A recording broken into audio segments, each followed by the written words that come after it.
but he pitches. He's got a good handle. I think he works well with Stallings. They've got a really solid rapport.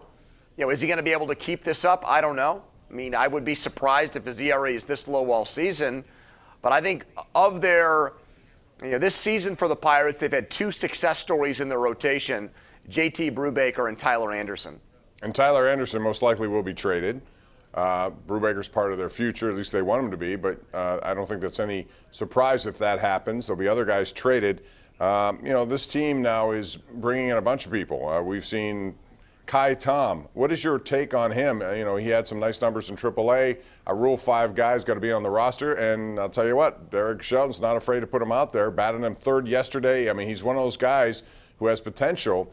But I guess in this kind of season, what do you have to lose, right?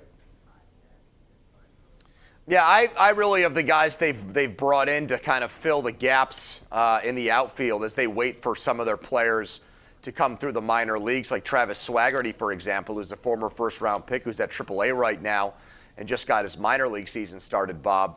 I really have not been impressed by any of those guys, really whatsoever. And I know that they're picking them up for nothing. Anthony Alford and Dustin Fowler. Yeah. Yeah, no relation to Ricky or Jeremy from ESPN. But, these are guys that, to me, are just, they've got a pulse.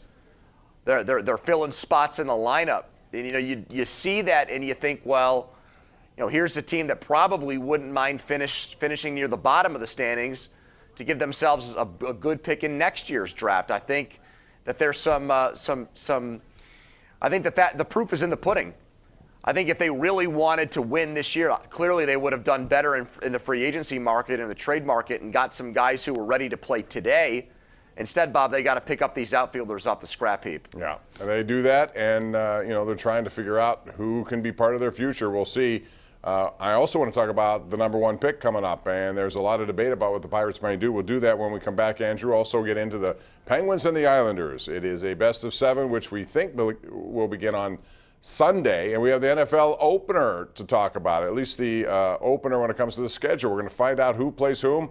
All of the schedule will come out tomorrow night. We'll talk about that, and we want your calls at 412-575-2600. So get on the phone right now and air your opinion. We do it every night right here on Pittsburgh CW.